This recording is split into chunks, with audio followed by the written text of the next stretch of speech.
प्रिय विद्यार्थियों, online classes में आपका स्वागत है। आज हम बीए सेकेंड ईयर की पुस्तक रीतिकालीन काव्य संग्रह, जो कि एक पद्य भाग है, तो उसमें हम बिहारी कवि को आज पढ़ेंगे, उनके दोहों का अध्ययन करेंगे, उनका भावार्थ करेंगे। तो देखो, मैं बिहारी का वह दोहा जो सबसे पहले लिखा था, उन्होंने उस दोहे को पढ़ने जा रहा हूँ और उसी का मैं अर्थ करूँगा। देखो, उसको मैं समझाता हूँ आपको। पहला दोहा था उसका, बिहारी का, ये मेरी भव बाधा हरो राधा, मेरी भव बाधा हरो राधा नागरी सोई, जातन की झाई पर श्यामो हरित दुति हुई। ये दोहा है कवि बिहारी का। किसका है? कवि बिहारी का। पहले मैं इसके कुछ शब्द हैं उसको बता देता हूँ। वैसे तो शब्द इसमें ऐसे नहीं है जो कि ऐसे कठिन हो। भव है, जैसे भव का मतलब क्या होता है? भव का मतलब होता है संसार।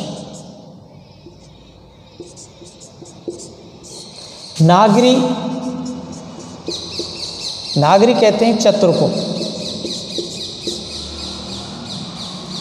और दुति कहते हैं चमक, कांति।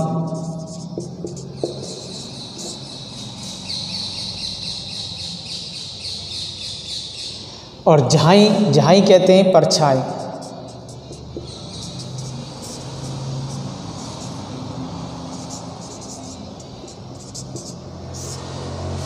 देखो, इसके कठिन शब्द हैं। भव माने संसार, नागरी माने चतुर, दुति माने चमक या कांति, और झाई माने परछाई।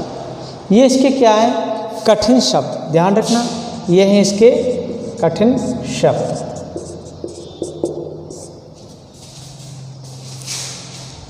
तो देखो बच्चों,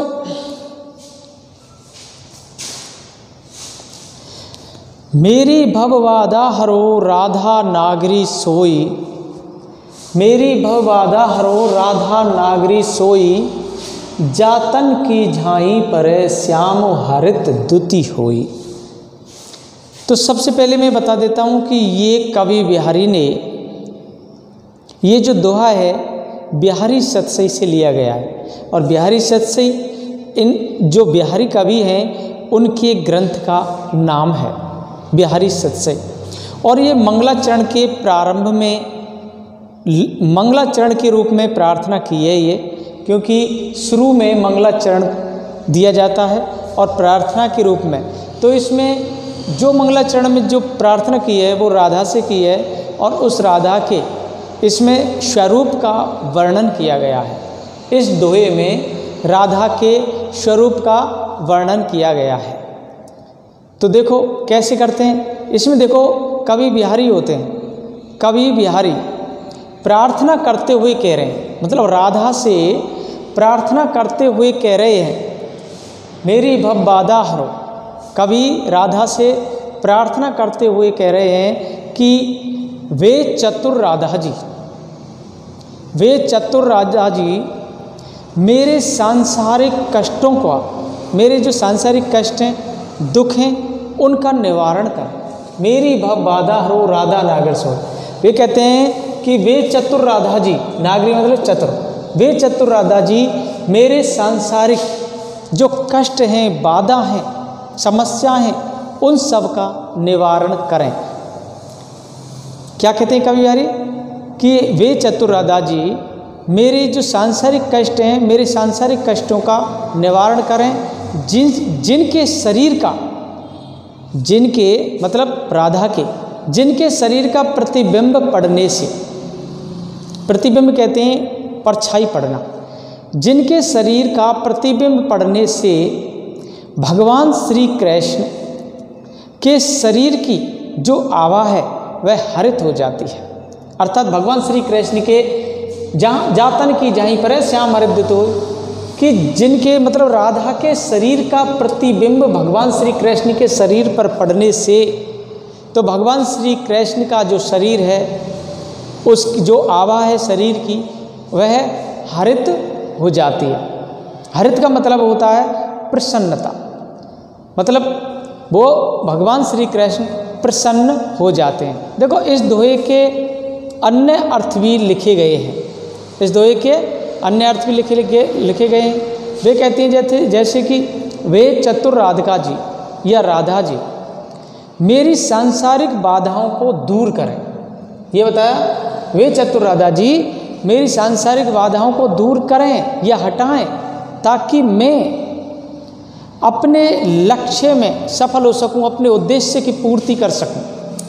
वे कहते हैं, वे चतुर राधा जी मेरे सांसारिक जो उद्देश्य हैं, मेरी जो सांसारिक बाधाएं हैं, उनको तो दूर कर दो, जिससे कि मैं अपने लक्ष्य में सफलता पा सकूं। तो इसमें राधा जी ऐसी हैं जिनके शारीरिक परछाई के पड़ने से, जिनकी शारीरिक परछाई के पड़ने से श्री कृष्ण प्रसन्न हो उठते हैं। शारीरिक परछाई के पड़ने से श्री कृष्ण प्रसन्न हो उठते हैं। तो अब सोचो, जब श्री कृष्ण प्रसन्न हो उठते हैं तो मेरी प्रार्थना से वे मुझ पर अवश्य कृपा करेंगे और मेरा जीवन सफल हो जाएगा। तो ये इसका एक अन्य उदाहरण था।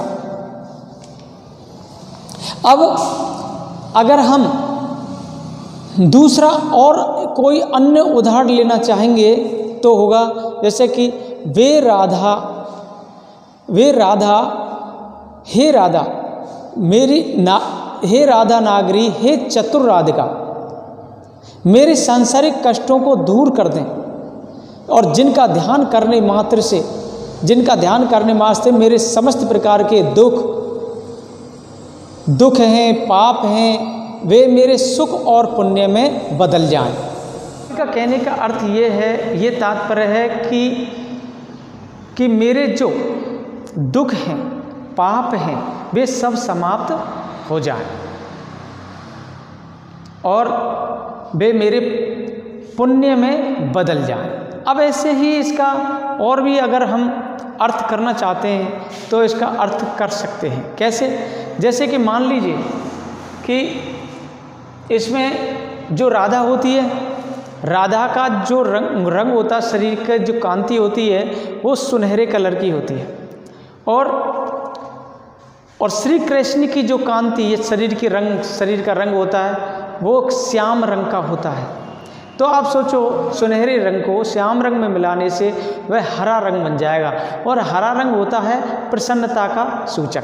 तो इसका मतलब है सुनहरे रंग के साथ श्याम रंग के मिश्रण से हरा रंग बन जाता है। इसी प्रकार राधा की जो शारीरिक कांति है वो सांवले रंग के श्री कृष्ण पर पड़ेगी, और श्री कृष्ण पर पड़ते ही उनका रंग हरा हो जाएगा, अर्थात वह प्रसन्न हो जाएंगे, खुश हो जाएंगे।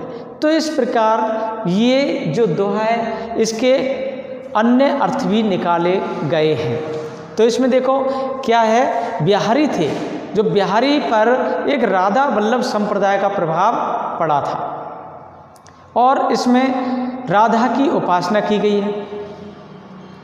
मंगलाचरण में राधा और कृष्ण दोनों के रूप का उल्लेख किया गया है, साथ में दोनों के रूप का उल्लेख किया गया। इसमें श्लेष अलंकार है, अतिशयोक्ति अलंकार है, दोहा छंद है ये, और इसकी जो भाषा है वह ब्रज भाषा है। तो देखो ये हमारा ये जो पहला दोहा है ये पूरा होता है। अब हम लेते हैं दूसरा दोहा।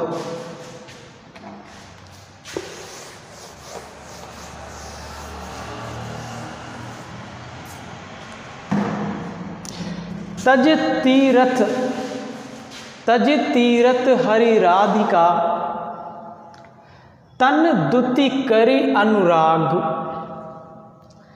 जिहि ब्रज केलि निकुंज मग, पग पग होतु प्रयाग। देखो ये भी मतलब आपको पता है, ये बिहारी के दोहे तो चल रहे हैं। ये बिहारी का हमने एक दूसरा दोहा लिया है। तो इसमें देखो, पहले मैं कठिन शब्द बता देता हूँ आपको। देखो, तज का मतलब होता है त्यागना। क्या मतलब होता है? त्यागना। तजी, त्यागना। और तन माने शरीर होता है। द्युति माने कांति, मैंने पहले दोहे में भी बता दी है, चमक। अनुराग कहते हैं प्रेम करना। और मग माने रास्ता।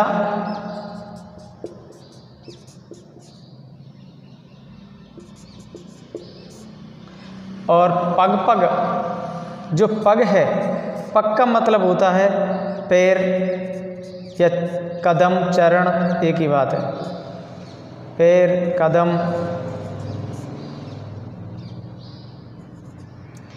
ये इसके कठिन शब्द हैं। कौन से? तजी माने त्यागना हो गया, तन माने शरीर हो गया, द्युति माने कांति, मग माने रास्ता, और पग माने पैर या कदम। ये इसके कठिन शब्दार्थ हो गए। तो देखो इसमें क्या है, बिहारी सतसई है जो ये आपको पता ही है कि बिहारी सतसई से लिया गया है। और बिहारी ने इसमें क्या है, राधा और कृष्ण की जो युगल मूर्ति है, दोनों की एक साथ जो मूर्ति है, उसकी उपासना पर बल दिया है। इसकी व्याख्या करके हम बता देते हैं कि इसकी क्या व्याख्या। देखो, कविवर जो बिहारी है, कविवर बिहारी अपने मन को संबोधित करते हुए कह रहे हैं। क्या कह रहे हैं? अपने मन को संबोधित करते हुए कह रहे हैं कविवर बिहारी कि हे मन, अपने मन को समझा रहे हैं कि हे मन, तू तीर्थ स्थानों का भ्रमण करना छोड़ दे। तज तीर्थ, तो तीर्थ स्थानों का भ्रमण करना छोड़ दे। जो धार्मिक स्थल हैं उनको तू बिल्कुल छोड़ दे, और राधा कृष्ण के जो शरीर की आभा है उससे तू प्रेम करने लग जा। तज तीर्थ हरि राधिका, तन दुत करे अनुराग। अपने मन को समझाता है कवि बिहारी कि हे मन, तू जो तीर्थ स्थान है, धार्मिक स्थान है, उनका त्याग कर दे, और राधा और कृष्ण के जो शरीर है उस शरीर की आभा से प्रेम करने लग जा और उनकी भक्ति करने लग जाओ। उनमें उनके युगल रूप में ध्यान लगा लो। तो उन्हीं के चरण चिन्हों से जी ब्रज केल निकुंज मग, पग पग होत प्रयाग। उन्हीं के चरण चिन्हों से ब्रज के पग पग पर अनेक क्रीड़ा कुंजों के स्थान पर प्रयाग जैसे पवित्र तीर्थ स्थान बन गए हैं। मतलब जी ब्रज केल निकुंज मग, पग पग होत प्रयाग। उनके जो राधा और कृष्ण के जो चरण हैं, उन चरणों से स्थान स्थान पर ब्रज के कुंजों में, गलियों में, सभी जगह जहाँ जहाँ उनके कदम पड़े हैं वहाँ वहाँ प्रयाग जैसा पवित्र स्थान बन चुका है। तो मेरे कहने का अर्थ यही है कि सारे तीर्थ स्थानों को छोड़ दे और राधा के कृष्ण की भक्ति में लग जाओ, क्योंकि इनके जितने भी स्थान हैं राधा और कृष्ण के, वे सब प्रयाग के समान ही पवित्र और धार्मिक हैं। देखो बच्चों, ये तीसरा उदाहरण है, तीसरा दोहा है। नाची अचानक ही उठे बिनु पावस बन मोर, जानती हो नंदित करी यह दिश नंद किशोर। तो इसमें क्या है कि कठिन शब्दार्थ पावस कहते हैं वर्षा को, वर्षा ऋतु होती है। नंद किशोर कहते हैं श्री कृष्ण को, और दिशी का मतलब होता है दिशा। तो इसके ये कठिन शब्दार्थ हैं। तो देखो इस दोहे में क्या है, इसमें जब कोई सखी होती है और नायिका को विरह व्याकुल देख करके उसे शांति देना चाहती है। क्या देना चाहती है? शांति देना चाहती है। सखी इस दोहे के माध्यम से क्या बता रही है? नाचे अचानक ही उठे बिनु पावस वन मोर। बिहारी के वर्णानुसार सखी नायिका से कहने लगती है, अर्थात दूसरी सखी से कहती है कि हे सखी, आज बिना वर्षा ऋतु के अचानक ही इस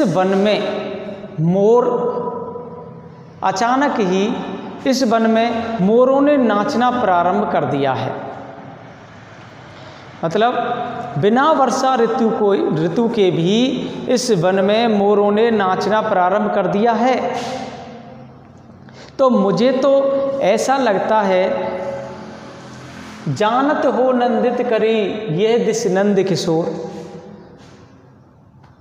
और मुझे ऐसा लगता है कि कहीं नंद किशोर श्री कृष्ण आज वन विहार के लिए न निकल पड़े। तो ये क्योंकि उनके श्याम वर्ण को देख करके, श्री कृष्ण कैसे हैं? सांवले रंग के, तो उनके जो श्याम वर्ण है उस श्याम वर्ण को देख करके वन के मोरों ने मेघों के भ्रम में नाचना प्रारंभ कर दिया है।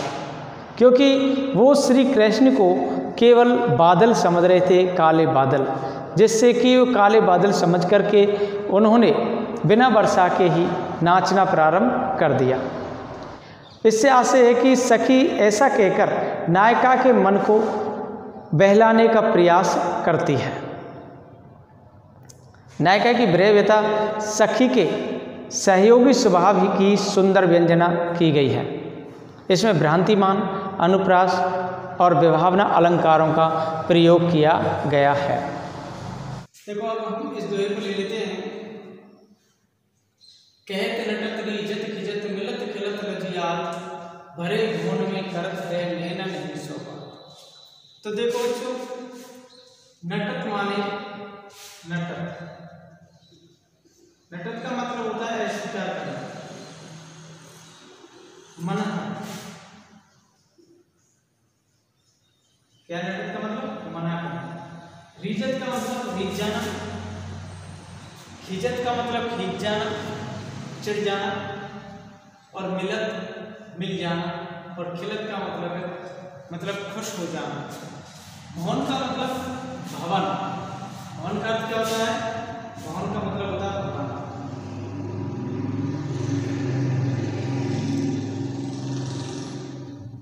और नैनन मतलब नेत्र। तो ये इसके कठिन शब्दार्थ हैं। तो देखो, कहते नटत रीजत खिजत मिलत खिलत लजियात, भरे भुवन में करत है नैनन ही शोभा। ये दोहा कवि बिहारी द्वारा रचित है। इसमें कवि बिहारी ने नायक और नायिका के नेत्रों के संकेत से, नायक और नायिका के नेत्रों के संकेत और लज्जा आदि का वर्णन किया है। तो कैसे इसमें श्रृंगार रस का वर्णन भी किया है। तो देखो, एक सखी होती है, वह दूसरी सखी से, एक सखी